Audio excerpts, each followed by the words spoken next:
Hello friends, good morning. सार संग्रह में हम लोग देख रहे थे भूगोल, विश्व का भूगोल, भारत का भूगोल हो गया था।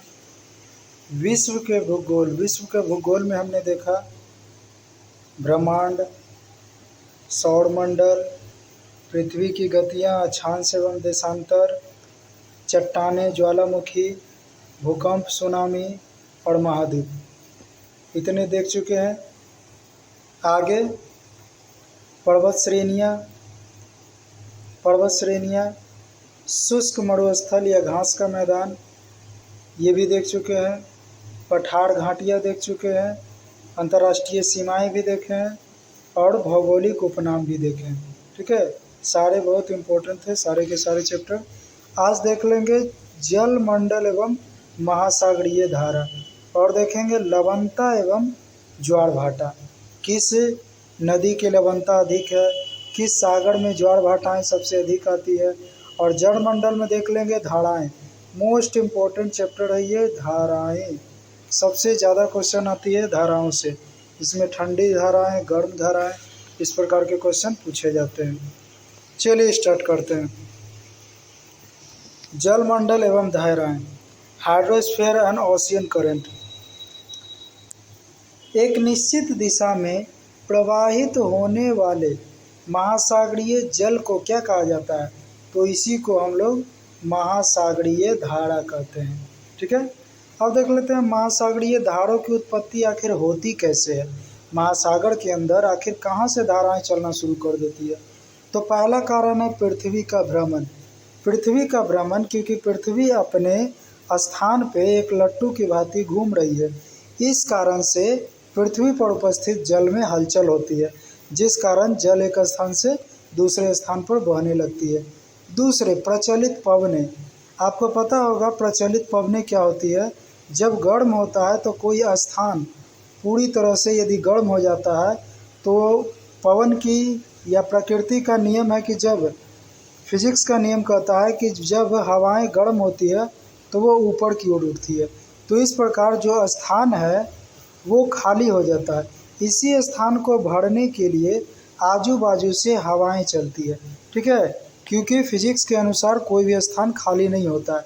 तो यदि ये स्थान, बीच का स्थान, यदि ये गर्म होकर ऊपर हवा चल जाती है तो आजू बाजू से दो हवाएं, दोनों तरफ से हवाएं चलना शुरू हो जाती है। ठीक है, तो इस कारण से भी धाराएं उत्पन्न होती है, प्रचलित पवन के कारण भी। दूसरा, वायु दाब के कारण होता है। जैसे कहीं पर के, जैसे अभी बताए, कहीं का वायु गर्म होकर ऊपर चला गया तो यहाँ पर क्या हो गया, निम्न दाब हो गया। तो निम्न दाब हो गया तो निम्न दाब से क्या होगा, उच्च दाब से निम्न दाब की ओर हवाएं चलना शुरू हो जाएगी। तो ये हम लोग देख लिए दबाव। तो वायु दाब के कारण भी धाराएं चलती है।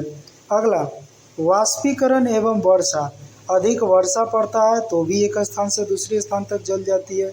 या वाष्पीकरण भी होता है, किसी नदी या समुद्र का जल वाष्पित हो जाता है तो वह वाष्प होकर ऊपर की ओर उड़ जाता है, जिस कारण से वहाँ का स्थान हल्का ठंडा हो जाता है।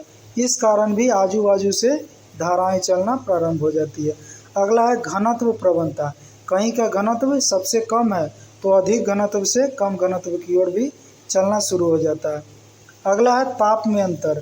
ताप में अंतर से भी धाराएं चलती है। यदि कहीं का तापमान कम है, कहीं का तापमान अधिक है तो अधिक तापमान से कम तापमान की ओर धाराएं चलती है। और लास्ट है तट रेखा की आकृति अथवा महाद्वीपीय तटीय बाधा। हाँ, ये भी है। तट रेखा की आकृति क्या कहती है? अब मान लीजिए यहाँ पर ऊंचाई है और यहाँ पर आ जाते हैं, हमारा स्लोप है, तो निश्चित है यहाँ से यहाँ पर क्या होगा, धाराएं चलेगी। ठीक है, तो तट रेखीय हम देख लिए, तट रेखीय की आकृति के कारण भी हवाएं चलती है। ठीक है, तो ये मुख्य कारण थे महासागरीय धाराओं की उत्पत्ति का। ठीक है, आगे देख लेते हैं। आगे है पृथ्वी की सतह का कितना भाग जल से ढका है। बहुत बार पूछा गया और ये हर हाल में आपको पता होना चाहिए कि पृथ्वी का कितना भाग है जो जल से ढका है। तो 2/3 भाग है जो पूरी तरह से जल से ढका है, यानी हम लोग मात्र 1/3 पर बसे हुए हैं। पूरे पृथ्वी का मात्र 1/3 भाग ही स्थल है जिस पर हम लोग रहते हैं, बाकी 2/3 जल से भरा हुआ है। अगला है, हम्बोल्ट धारा को किस अन्य नाम से जाना जाता है? तो हम्बोल्ट धारा को पेरू की धारा भी कहा जाता है, इसे शीत जल धारा भी कहते हैं। आप लोग देखे होंगे इस प्रकार से दक्षिण अफ्रीका का मैप है, तो दक्षिण अफ्रीका के मैप के जस्ट पीछे में पेरू देश स्थित है। पेरू के सटे हुए एक धारा बहती है, ठीक है, इसे हम कहते हैं पेरू की धारा, और ये क्या होती है? शीत जल धारा होती है। चलिए आप लोग को एक नियम बता देते हैं, जितने भी महाद्वीप होते हैं उसके पश्चिम में जितने भी धाराएं बहती है, अक्सर या कहेंगे अधिकांश, या 90% प्लस हमेशा हमेशा ठंडी धाराएं ही चलती है, ठीक है। इसका कारण आपको बाद में पता चलेगा। आगे देखते हैं, तुर्की के उत्तर में कौन सा सागर स्थित है? तुर्की। तुर्की के उत्तर में क्या है? नीचे आप लोग देखते होंगे, यहाँ पर क्या है नीचे, यदि मैप आप लोग कभी देखे होंगे तो यदि यहाँ पर मिस्र है तो मिस्र के ऊपर में क्या आता है? इजराइल। इजराइल के आगे में क्या आता है? तुर्की। तुर्की के ऊपर में क्या है? इसके आगे में काला सागर, और इसी के जस्ट बगल में कैस्पियन सागर है, ठीक है। तो तुर्की के उत्तर में हमारा आता है ये कैस्पियन सागर, ठीक है। तो कैस्पियन सागर कुछ इस प्रकार से है। आगे है, डेटम रेखा समुद्र जल की वह क्षैतिज रेखा है जिससे ऊंचाई तथा गहराई को मापा जाता है, ठीक है। डेटम लाइन, ये पूछा गया भी है कि डेटम लाइन क्या होता है? तो डेटम लाइन होता है जो समुद्र की ऊंचाई और गहराई मापा जाता है डेटम लाइन के द्वारा। आगे देखते हैं, हिंद महासागर में प्रवाहित होने वाली अगुलहास किस प्रकार की जलधारा है? तो अगुलहास जो है ये गर्म जलधारा है हिंद महासागर में। अगला है, सारगैसो सागर का संबंध किस महासागर से है? तो सारगैसो सागर ये उत्तरी अटलांटिक महासागर में, उत्तरी अटलांटिक महासागर में सारगैसो है। सारगैसो एक प्रकार से घास है, ठीक ना, हरे हरे रंग का एक प्रकार के घास है जो कि पूरे समुद्र में फैला होता है, इसे हम लोग सारगैसो कहते हैं। अगला है, टेरेनियन सागर इटली, सिसिली, सार्डिनिया एवं कोर्सिका से घिरा हुआ है। जो टेरेनियन सागर है किस किस से घिरा हुआ है? इटली, सिसिली, सार्डिनिया और कोर्सिका। मैप में यदि देखेंगे तो इधर इटली है, फिर आपको सिसिली मिल जाएगा, फिर सार्डिनिया और कोर्सिका मिल जाता है कुछ, यानी बीच का कुछ भाग होता है जो आपको टेरेनियन सागर के रूप में दिखाई देता है। आगे है, ईस्ट रिज। अगला है, 90 डिग्री ईस्ट रिज किस महासागर में स्थित है? तो 90 डिग्री ईस्ट रिज जो है हिंद महासागर में स्थित है, ठीक है। हिंद महासागर में कैसे स्थित है? हम जानते हैं कि हमारा भारत जो है स्टार्ट होता है लगभग 97 डिग्री और 80 डिग्री के बीच में है, ठीक है। तो 90 डिग्री जो है बिल्कुल इसके बीचों बीच में आता है, और ये इस प्रकार से ऊपर से लेकर नीचे की ओर एक प्रकार से रेखा खींची हुई होती है इस तरह से, ठीक है। जो यदि भारत यदि यहाँ तक देखें तो नीचे में हिंद महासागर में गुजरती है, ठीक है। तो 90 डिग्री ईस्ट, ठीक ना, यदि क्वेश्चन उल्टा करके आता है 90 डिग्री वेस्ट तो वो हमारा चला जाएगा अटलांटिक महासागर में, लेकिन ये ईस्ट पूछा है, चूँकि ईस्ट है तो ईस्ट में भारत है, या देखा जाए तो ईस्ट में कौन सा महाद्वीप आता है? तो ईस्ट में एशिया महाद्वीप है, और एशिया महाद्वीप के सबसे दक्षिण में महासागर है हिंद महासागर। तो 90 डिग्री रीज जो देख रहे हैं ये हिंद महासागर से गुजरती है। अगला है, कौन सा देश उत्तरी अटलांटिक प्रवाह द्वारा सर्वाधिक लाभान्वित होने वाला देश है? तो उत्तरी अटलांटिक प्रवाह द्वारा सबसे ज़्यादा लाभ किसको होता है? नॉर्वे को होता है, ठीक ना। नॉर्वे को कैसे होता है? देखिए आप लोग मैप से थोड़ा थोड़ा बताते हैं। यहाँ पर मान लीजिए आपका अमेरिका का मैप है और ये ग्रीनलैंड है, ग्रीनलैंड के बगल में ये बड़ा सा यूरोप है, यूरोप के ऊपर में ही आप लोग देखते होंगे नॉर्वे का स्थान है। तो जब अटलांटिक महासागर जो यहाँ पर आपको दिख रहा है ये कुछ इस तरह से धाराएं जाती है, तो धाराएं जब जाती है तो यहाँ से ठंडी गर्म धाराएं जाती है नॉर्वे की ओर, और हम जानते हैं कि नॉर्वे ठंडा प्रदेश है। तो जब गर्म धाराएं नार्वे की ओर जाती है तो इस स्थान पर मछलियों का रहने का कुछ उत्कृष्ट स्थान बन जाता है। इस कारण से नार्वे को बहुत फ़ायदा होता है। ठीक है, तो इस प्रकार से हम देख लेते हैं कि उत्तरी अटलांटिक महासागर से सबसे ज़्यादा फायदा किसको होता है, तो ये नार्वे देश को होता है। ठीक ना, पीछे हम लोग देख लिए थे नार्वे को क्या कहा गया था, मध्य रात्रि के सूर्य का देश। आगे देखते हैं केनाडी धारा। केनाडी धारा दक्षिण अटलांटिक महासागर में धाराओं के पूर्व वृत्त के निर्माण में योगदान नहीं देती है। ठीक है, केनाडी धारा जो है दक्षिणी अटलांटिक महासागर में धाराओं के पूर्व वृत्त के निर्माण में योगदान नहीं देती है। अगला है गल्फ स्ट्रीम क्या है, तो गल्फ स्ट्रीम क्या है, महासागरीय जलधारा है जो एक गर्म जलधारा है। अगला है सपाट शीर्ष वाले समुद्री पर्वत क्या कहलाते हैं, तो उसे हम लोग गोयाट कहते हैं। ठीक है, चलिए अगला देखते हैं उत्तरी विषुवतीय रेखा जलधारा। इसमें देखिए हम लोग पढ़ते क्या, अभी पढ़ क्या रहे हैं, अब हम लोग देखेंगे प्रमुख गर्म जलधाराएं। ठीक ना, पूछा जाता है गर्म जलधाराएं। इसमें हर सागर में देखा गया है किस किस सागर में कौन कौन सा गर्म जलधारा है। ठीक है, तो चलिए सागर के अनुसार ही देखते हैं। चलिए सबसे पहले हम लोग प्रशांत महासागर लेके चलते हैं। प्रशांत महासागर यदि लेके चलते हैं तो प्रशांत महासागर में सबसे गर्म धारा कौन कौन है, पहला उत्तरी विषुवतीय जलधारा हो गया, या क्यूरोसियो जलधारा हो गया, उत्तरी प्रशांत प्रवाह हो गया, अलास्का की धारा, सुसीमा धारा, दक्षिण विषुवतीय धारा, विषुवतरेखीय धारा, पूर्वी ऑस्ट्रेलिया धारा और अल्नीनो धारा।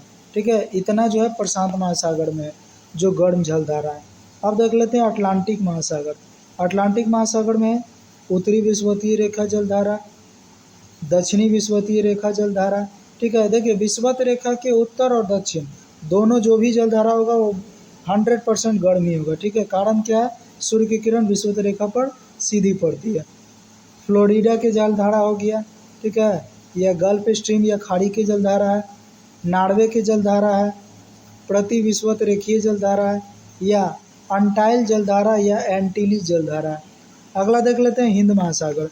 हिंद महासागर में दक्षिणी विषुवत रेखीय जलधारा, मोजाम्बिक जलधारा, अगुलहास जलधारा, ग्रीष्मकालीन मानसून प्रवाह, मेडागास्कर जलधारा। ये तो पूछा भी गया एग्जाम में कि मेडागास्कर जो जल प्रवाह है कैसी जलधारा है और किस महासागर की है, तो हिंद महासागर में बहने वाली ये एक गर्म जलधारा है मेडागास्कर की जलधारा।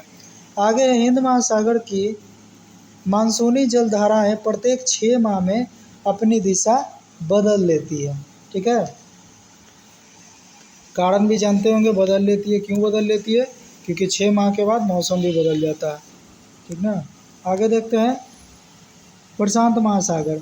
प्रशांत महासागर में है ठंडी जलधारा। अभी देख लेते हैं गर्म जलधारा, अब देख लेते हैं ठंडी जलधारा में यदि हम प्रशांत महासागर में देखें तो प्रशांत महासागर में ठंडी जलधारा है क्यूराइल जलधारा। अगला है कैलिफोर्निया जलधारा, हम्बोल्ट जलधारा या पेरुवियन जलधारा, अंटार्कटिका प्रवाह, ओखोस्टक धारा। ठीक है, अटलांटिक में देखा जाए तो लेब्राडोर की धारा, पूर्वी ग्रीनलैंड की धारा, इरमिंगर धारा, केनाडी धारा, फॉकलैंड धारा, ये सारे ठंडे धारा हैं। आगे देख लेते हैं हिंद महासागर। हिंद महासागर में पश्चिमी ऑस्ट्रेलियाई धारा। ठीक है, ठंडा, चूँकि पश्चिमी ऑस्ट्रेलिया क्यों, क्योंकि ऑस्ट्रेलिया महाद्वीप के पश्चिम में, और अभी जस्ट हमने बताया था कि किसी भी महाद्वीप के पश्चिम में हमेशा ठंडी जलधाराएँ बहती है। अगला है शीतकालीन मानसून प्रवाह, और अगला है सोमाली जलधारा, सोमाली धारा। नेक्स्ट है दक्षिण हिंद महासागर धारा, अंटार्कटिका प्रवाह। ठीक है, तो ये सारे थे कुछ ठंडे जलधारा और कुछ गर्म जलधारा। इसको बस 1 से 2 बार पढ़ लेंगे, बाकी आपको अपने आप कुछ कुछ याद हो जाएगा। ठीक है, क्योंकि इससे क्वेश्चन भी बहुत सारे पूछे जाते हैं, तो इसको बस 1 से 2 बार ध्यान से पढ़ेंगे केवल। आगे देख लेते हैं बरमूडा त्रिभुज क्या है। अगला बरमूडा त्रिभुज, तो बरमूडा जो ट्रायंगल है ये उत्तरी पश्चिमी अटलांटिक महासागर में अवस्थित है, जो भौतिकी के नियम के संबंध में। ठीक ना, ये कुछ बहुत सालों पहले यहाँ एक घटना हुई थी कि यहाँ जो भी इस इस ट्रायंगल यानी देखा जाए ट्रायंगल का प्रकार बन जाता था, जो अटलांटिक उत्तरी पश्चिमी, ये रहा उत्तर का इलाका और ये रहा पश्चिमी का इलाका। तो उत्तर पश्चिमी का जो इलाका था, यहाँ पर जब नावें जब गुजरती थी यहाँ से, तो अक्सर क्या होता था, नाव यहाँ पर डूब जाया करती थी। तो यहाँ पर जब कारण निकाला गया तो इसका कारण में बताया गया कि बरमूडा त्रिभुज के कारण यहाँ पर होती है। कारण क्या है, यहाँ पर धाराएं बहुत तेज़ी से आवागमन करती है, ठीक ना। यहाँ भौतिकी के नियम के कारण एक बरमूडा त्रिभुज का निर्माण हुआ है, जिस कारण से यहाँ पर अब कोई भी शिप यदि जाती है तो बहुत ही सावधानी से जाती है। आगे देख लेते हैं। चलिए, ये तो होगी हमारा जलधाराएं। अभी देख रहे थे हम लोग जलमंडल एवं महासागरीय जलधाराएं, ठीक है। अब देख लेते हैं ज्वार भाटा। ज्वार भाटा क्या है, लवणता क्या है, ठीक है। चलिए, ज्वार भाटा देख लेते हैं। महासागरीय जल के तापमान को प्रभावित करने वाले कारक कौन कौन से हैं? अच्छा हाँ, अब देख लेते हैं महासागरीय जल के तापमान को कौन प्रभावित करता है। पीछे तो देख लेते हैं कि धारा को कौन प्रभावित करता है, अब देख लेते हैं तापमान कैसे प्रभावित होता है, कि महासागर का जल कैसे बढ़ जाता है। यदि हम आप यदि ध्यान से देखें तो हम लोग केवल यही कहेंगे कि सूर्य की गर्मी से बढ़ जाता होगा, बस एक ही कारण हम लोग जानते हैं, लेकिन और भी कारण होते हैं, ठीक है। देखते हैं पहला क्या कारण है। पहला कारण है अक्षांशीय स्थिति, सबसे मेन कारण है। अक्षांशीय स्थिति क्या कहता है कि यदि 0 डिग्री अक्षांश है, 0 डिग्री अक्षांश है तो निश्चित है कि वो स्थान पूरी तरह से ठंडा होगा, और यदि 180 डिग्री अक्षांश है तो निश्चित रूप से वो स्थान गर्म होगा। तो ये हमारा पहला पॉइंट हो गया, अक्षांशीय स्थिति। अगला देख लेते हैं सनातनी पवनें। सनातनी पवनें यानी कुछ कुछ पवनें होती है जो हमेशा गर्म है, कुछ कुछ होती है जो हमेशा ठंडे पवनें होती है। अगला स्थल एवं जल का असमान वितरण। वितरण भी जानते होंगे क्या होगा, अब बता देते हैं वितरण क्या होता है। रात के दिन गर्मी कम पड़ता है तो होता क्या है, थल जो है रात के समय क्या हो जाता है, धीरे धीरे ठंडा हो जाता है, लेकिन जल क्या होता है, रात के समय ही अक्सर गर्म हो जाता है। तो जब जल गर्म हो जाता है तो जल से थल की ओर एक हवाएं चलती है, ठीक ना। क्यों? क्योंकि प्रकृति में हम जानते हैं कोई भी चीज़ खाली नहीं होता है। तो जहाँ भी हवाएं यदि एक बार कहीं से उठ जाती है तो वह जगह निम्न दाब का पेटी बन जाता है, या निम्न दाब का जगह बन जाता है। तो वैसी जगहों पर अक्सर हवाएं या धाराएं चलना शुरू हो जाती है। तो वैसे ही हम दोनों देख लिए कि स्थल एवं जल के असमान वितरण होता है। जब रात होता है तो जल से थल की ओर चलता है, जब दिन होता है तो थल से जल की ओर चलता है। तो इस तरह से असमान वितरण होते रहता है जल और थल के बीच। अगला देख लेते हैं महासागरीय धाराएं, ओशियन करेंट। ओशियन करेंट भी कुछ कुछ होता है जो गर्म होता है, या कुछ कुछ हमेशा ठंड होता है, ठीक है। अगला समीपवर्ती स्थल खंडों का प्रभाव, हाँ ये भी होता है। समीपवर्ती स्थल खंड का प्रभाव भी पड़ता है। जैसे ये कोई ठंडा प्रदेश है और उसके बगल ही कोई ऐसा प्रदेश है जो कि जिस पर सूर्य की गर्मी काफ़ी पड़ता हो, तो यहाँ से भी तापमान प्रवाह होने का चांस होता है, या प्रवाह हो सकती है। अगला है लवणता। लवणता के कारण भी टेम्परेचर बढ़ता है। कैसे? देखिए, इसको एक एग्जांपल से समझ लीजिए। एक गिलास में आप नमक घोलिए और एक गिलास में आप सादा पानी रखिए। आप लोग देखेंगे कि नमक वाला पानी का टेम्परेचर हल्का गर्म हो जाता है, ठीक है। तो ये हमको बताता है कि लवणता जहाँ ज़्यादा होता है वो जो है जल काफ़ी गर्म होता है। तो लवणता के कारण भी तापमान में अंतर आता है। अगला है प्लावी हिमखंड तथा प्लावी हिमशैल। प्लावी हिमखंड क्या होता है? प्लावी के कहने का मतलब है जो प्रवाह कर रहा हो, ठीक है। कोई ऐसा हिमखंड है जो कि प्रवाह करते करते गर्म स्थान पे चला गया, ठीक है। तो ये ठंडा है और वहाँ के स्थान को जाकर गर्म कर देगा, ठीक। तो ये सारे कारण हैं जो महासागर के जल के तापमान को प्रभावित करते हैं। चलिए अगला देख लेते हैं। महासागर में जल में लवणता प्रति 1000 ग्राम कितनी होती है?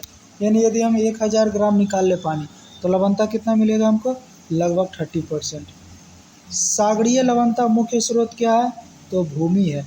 कारण क्या है? नदियाँ जो है बहते बहते स्थल का जितना भी नमकीन या कहेंगे लवणता होता है वो जाकर समुद्र में गिरा दिया करती है, ठीक है। तो इस कारण से समुद्र का जल भी काफ़ी खाड़ा हो जाता है। अगला सागरीय जल का मुख्य स्रोत, ये तो देख लिए सागरीय लवणता का मुख्य स्रोत होता है भूमि, मुख्य स्रोत भूमि है, ठीक है। आगे सागरीय लवणता की, सागरीय जल की लवणता में सर्वाधिक योगदान सोडियम क्लोराइड का होता है, ठीक है, NaCl। सोडियम क्लोराइड लगभग 77.8% होता है। अगला है ग्रेट साल्ट झील, कहाँ स्थित है? तो ये संयुक्त राज्य अमेरिका में स्थित है ग्रेट साल्ट झील। विश्व में सर्वाधिक लवणता लवणीय सागर झील कौन सा है? तो टर्की और वॉन झील है, टर्की और वॉन झील। तो सर्वाधिक लवणता है तो हम लोग देख लेते हैं कितना परसेंट है। सामान्य तो हम लोग ने देखा 30% होता है, लेकिन सबसे ज़्यादा कितना होता है? 330%। समझ रहे हैं, मतलब 100% भी नहीं है, दुगुना भी नहीं है, तिगुना भी नहीं, तिगुना से भी ज़्यादा, ठीक ना। यानी देखा जाए तो पूरी तरह से वो नमकीन ही है, पूरी तरह से, ठीक है, लवणीय है। आगे है अरब सागर के पानी का औसत खारापन कितना है? तो औसत खारापन लगभग 75 डिग्री है या 75% है। अच्छा, आगे देख लेते हैं विभिन्न महासागरों की लवणता देख लेते हैं। चलिए, ये तो पूछा नहीं जाएगा, इसमें पूछा केवल जाएगा सबसे कम और सबसे अधिक, ठीक है। सबसे अधिक हम लोग देख लिए 330 और सबसे कम देखते हैं कौन सा है। 35% तो होता है महासागरीय जल की औसत लवणता, 35% होता है। लेकिन प्रशांत सागर का है 31 से 35, अटलांटिक महासागर का है 36, यानी प्रशांत महासागर से ज़्यादा लवणीय कौन है? अटलांटिक। कारण क्या है? प्रशांत महासागर बड़ा है, अटलांटिक महासागर छोटा है। निश्चित है कम पानी होगा, लवणता ज़्यादा होगा तो लवणता बढ़ेगा ही। तो प्रशांत से ज़्यादा है लवणता किसमें? अटलांटिक में। हिंद महासागर की औसत लवणता लगभग प्रशांत महासागर के समान ही है। बंगाल की खाड़ी की लवणता ये तो पूरी 30% है, यानी औसत से कम है। अरब सागर की लवणता कितना है? 36%, यानी जितना अटलांटिक महासागर का है। ग्रेट साल्ट लेक अमेरिका की लवणता 220%। अनैवर्तीय अक्षांश पर महासागरीय लवणता 38%। आगे देख लेते हैं खुले सागरों की लवणता 33 से 37% है। कैस्पियन सागर के उत्तरी भाग में लवणता कितना है? 14%। कैस्पियन सागर के उत्तरी भाग में, यानी सबसे कम है, ठीक है, क्योंकि 14% हम कहीं नहीं देखे थे। काराबुकास की खाड़ी में लवणता कितना है? 33%, ठीक है। तो सबसे कम यहाँ पर देखें तो कैस्पियन सागर का था, और सबसे अधिक देखो तो किसका था? ये हमारा था, ये विश्व में सर्वाधिक लवणता है टर्की की वॉन झील का, ठीक। चलिए आगे देखते हैं।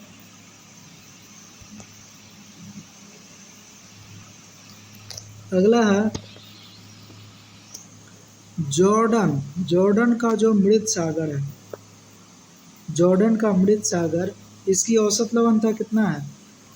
औसत लवणता लगभग 238% है।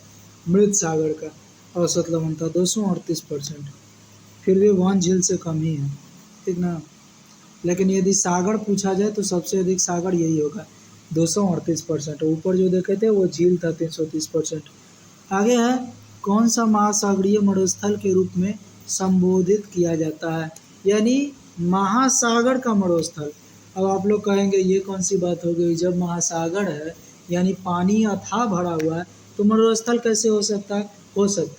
होता क्या है, सारगैसो सागर, ये एक ऐसा सागर है जो समुद्र के सतह के ऊपर ग्रीन प्रकार का कुछ प्लांट है जो पूरी तरह से सागर को घेर लेता है, ठीक है। जिस कारण से इस जगह पर जलीय जंतुओं का थोड़ा अभाव हो जाता है, इसलिए महासागरीय मरुस्थल कहा गया है किसको? तो ये सारगैसो सागर को कहा गया। आगे तापमान का क्षैतिज वितरण, इसमें देख लेते हैं तापमान का क्षैतिज वितरण क्या होता है। क्षैतिज वितरण में देख लेते हैं उत्तरी एवं दक्षिणी अक्षांश 0 से 10 डिग्री के बीच। प्रशांत महासागर में कितना होगा? 26 डिग्री, ठीक है। क्षैतिज कहने का मतलब है इस प्रकार से, ठीक है, न कि इस प्रकार से, यानी क्षैतिज हम देख रहे हैं। तो क्षैतिज में यदि देखें तो हम उत्तरी और दक्षिणी गोलार्ध यदि हम दोनों को लेके चले तो 0 से 10 डिग्री, यानी ये रहा हमारा 0 डिग्री, 0 इधर भी 10 डिग्री होगा और इधर भी 10 डिग्री होगा, ठीक है, क्योंकि उत्तरी गोलार्ध में भी अक्षांश रेखाएं हैं और दक्षिणी गोलार्ध में भी है। तो 0 से 10 डिग्री तक यदि हम जाते हैं तो इसमें प्रशांत महासागर में जैसे ही जाते हैं उसका टेम्परेचर कितना हो जाता है, लगभग तापमान 26 डिग्री। लेकिन जैसे ही ये अटलांटिक महासागर में जाता है तो 25 डिग्री, जबकि हिंद महासागर में आके कितना हो जाता है, 27 डिग्री। तो 0 से 10 डिग्री में यदि पूछा जाए किस सागर में तापमान अधिक होता है तो 27 डिग्री हिंद महासागर में। आगे देखते हैं 10 से 20 डिग्री में। हिंद महासागर में तो प्रशांत महासागर में 25 है, जबकि अटलांटिक महासागर में 23 है और हिंद महासागर में 25 है, ठीक है। तो ये लगभग औसत बराबर देख रहे हैं तापमान प्रशांत महासागर और हिंद महासागर का। कारण क्या है, क्योंकि ये दोनों लगभग एक ही पानी में जुटे हुए हैं, केवल ये अटलांटिक ही है जो कि अलग है। आगे है, अगला है 30 से 40 डिग्री के बीच देखते हैं। 30 से 40 डिग्री में 16 डिग्री है किसका, प्रशांत महासागर का, और 16 डिग्री ही है अटलांटिक महासागर का, और 17 डिग्री है हिंद महासागर का, ठीक है।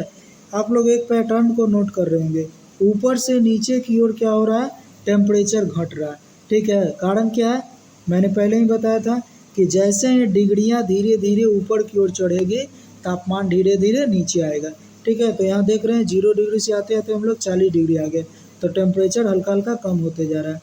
40 से 50 आएंगे तो 16 से और 11 हो गया, ठीक है। अटलांटिक का 8 हो गया, हिंद महासागर का 8 डिग्री हो गया, और 50 डिग्री पर आते ही 5 हो गया, 1 हो गया और 1 ही हो गया, यानी 1.5 तक आ जाता है हिंद महासागर और प्रशांत महासागर।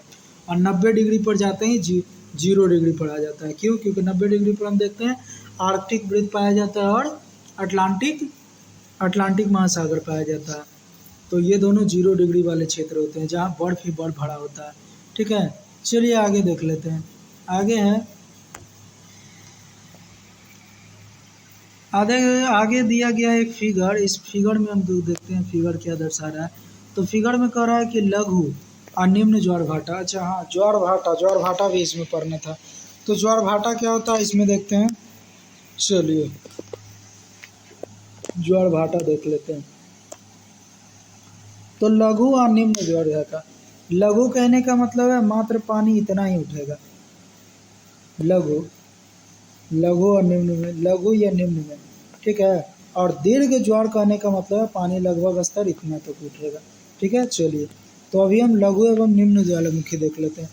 तो इसकी स्थिति है, एक स्थिति क्या है, पहला स्थिति ये है, पढ़िए ध्यान से, सूर्य पृथ्वी तथा चंद्रमा की लंबवत स्थिति में हो, यानी जो सूर्य है ना, ये सूर्य जो है पृथ्वी तथा चंद्रमा की लंबवत स्थिति में हो, ठीक ना, यानी कि 90 डिग्री में हो, ठीक। तो ऐसे स्थिति में ज्वार भाटाएं निम्न होती है जब 90 डिग्री होता है, ठीक है।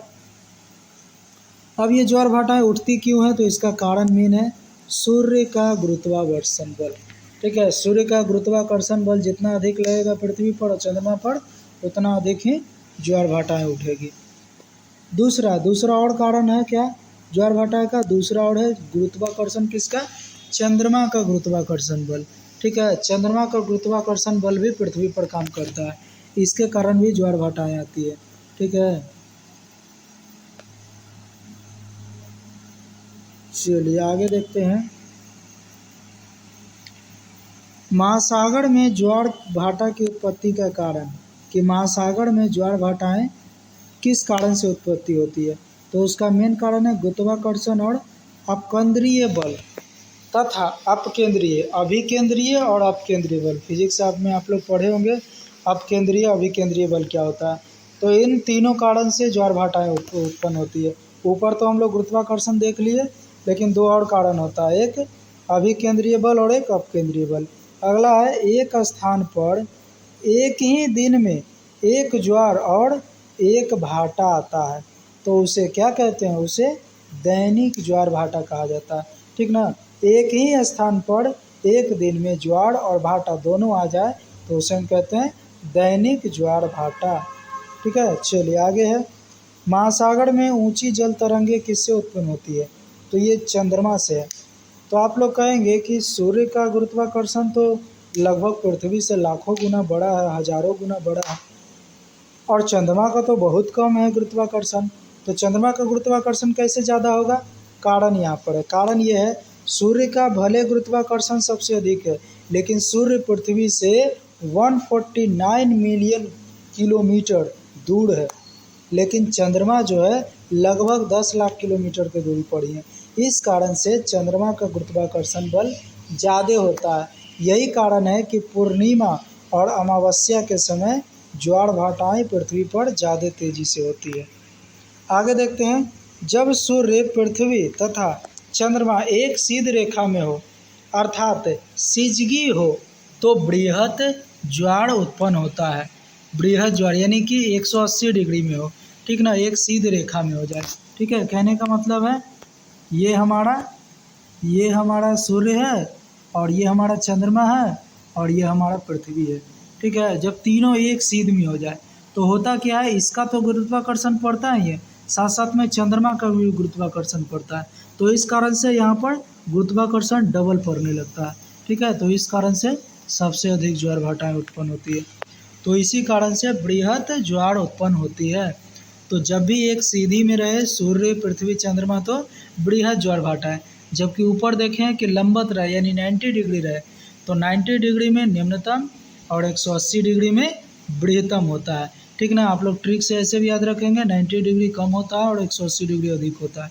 तो 180 डिग्री पर जब होगा तो बृहत्तम होगा। अगला, एक स्थान पर एक दिन में 2 बार उत्पन्न ज्वार के मध्य कितने समय का अंतराल होता है? तो ये 24 घंटे का अंतराल होता है। ठीक ना।